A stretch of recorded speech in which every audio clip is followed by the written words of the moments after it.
এবং আমরা আন্তরিকভাবে ধন্যবাদ জানাচ্ছি এবং দলের ভারপ্রাপ্ত চেয়ারম্যান দেশনায়ক তারেক রহমান তিনিও ধন্যবাদ কৃতজ্ঞতা জানিয়েছেন জনগণকে যে আজকে বিএনপি সহ সমমনা দলগুলো যে নির্বাচন বর্জনের ডাক দিয়েছিল সেই নির্বাচন বর্জন করেছে জনগণ।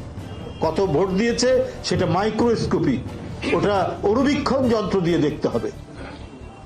ওরা যতই ওই কি বলে হাসপাতাল থেকে নার্সদেরকে নিয়ে এসে আর কচি বাচ্চাদেরকে নিয়ে এসে শিশু নির্বাচন কিশোর নির্বাচন করুক না কেন, এই নির্বাচনে প্রকৃত ভোটাররা যাননি, তারা গেছেন কিনা সেটা অণুবীক্ষণ যন্ত্র দেখে। ধন্যবাদ। আবারও অনেকদিন পর আপনাদের সাথে দেখা হলো। আমরা জানি না আমাদের পরিস্থিতি পরিণাম কি হবে, আমাদের আন্দোলন সংগ্রামের মধ্যে দিয়ে আছি। আপনারা এর মধ্যেও যে সহযোগিতা করেছেন এই জন্য আমিও আপনাদেরকে আন্তরিক কৃতজ্ঞতা এবং শুভেচ্ছা জানাচ্ছি। নতুন মন্ত্রিসভা কেমন হয়েছে, এই মন্ত্রিসভা সম্পর্কে আপনাদের প্রতিক্রিয়া কি? আমি বলে দিয়েছি ওর মধ্যে, আর নতুন কোনো কথা নেই। ধন্যবাদ। হ্যাঁ,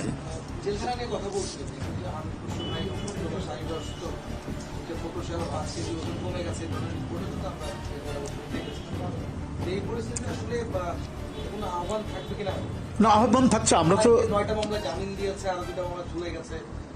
হ্যাঁ, এটা আমি পরশুদিন আমি ভার্চুয়ালি বলেছি সংবাদ সম্মেলনে। তো এইটা তো আমাদের চলমান আন্দোলন, আমাদের চলমান যে আন্দোলন, এক দফার আন্দোলন, সেটা হচ্ছে সরকারের পদত্যাগ, নির্বাচনকালীন নির্দলীয় নিরপেক্ষ সরকার। এবং সবচাইতে যে বড় বিষয়টি সেটা হচ্ছে আমাদের নেত্রীও কিন্তু মুক্তি পাননি, যিনি এদেশের কোটি কোটি মানুষের জনপ্রিয় নেত্রী। তিনি আজকে জীবন যন্ত্রণায়, জীবন মৃত্যুর সন্ধিক্ষণে, তিনিও গৃহবন্দী। আজ 6 বছর হতে চলল। আমরা তার মুক্তি, দলের মহাসচিব সহ স্ট্যান্ডিং কমিটির মেম্বাররা সহ কেন্দ্রীয় নেতৃবৃন্দের মুক্তি সহ হাজার হাজার নেতাকর্মী আজকে জেলখানা উপচে পড়ছে। জেলখানার ধারণ ক্ষমতার চাইতে কয়েক গুণ বেশি নেতাকর্মী, এদেরকে আজকে নেওয়া হয়েছে। আমাদের এই চলমান আন্দোলন যেটি চলছে, এটি আমাদের তাদের মুক্তি সহ আমাদের যে অভীষ্ট লক্ষ্য, অর্থাৎ নির্দলীয় সরকারের অধীনে নির্বাচন, সে নির্বাচন দিতে হবে। শেখ হাসিনার এই নির্বাচন নিয়ে আমরা কি বলবো? কি মন্ত্রিসভা, ফালতু সব ডামি, এদের নিয়ে আমাদের কথা বলবো কেন?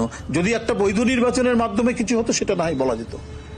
এটা তো সব দিক থেকে এটা বর্জন করেছে জনগণ, এটা নিয়ে কথা নাই। আর ডামি আর আমরা নেই। সাধারণ সম্পাদক তো বারবার বলছেন 5 বছর অপেক্ষা করতে, 5 বছর কি অপেক্ষা? সেটা তো হলো তারা বলছেন। আমরা তো এই মুহূর্তে জনগণের শক্তি নিয়ে আমরা লড়াই করছি। হ্যাঁ, লড়াইয়ের যে পর্যায়ে যাবে সে পর্যায়ে তাদেরকে ছেড়ে দিতে হবে ক্ষমতা। তবে উনার যে এত আত্ম অহংকার 5 বছরই থাকবে, এরকম আরো অনেক অহংকার করেছেন অনেক ফ্যাসিস্টরা, অনেকদিন থাকারও চেষ্টা করেছেন, কিন্তু পরিণতি হয়েছে অত্যন্ত করুণ। পরিণতি হয়েছে সেই সমস্ত সরকারগুলোর অত্যন্ত করুণ।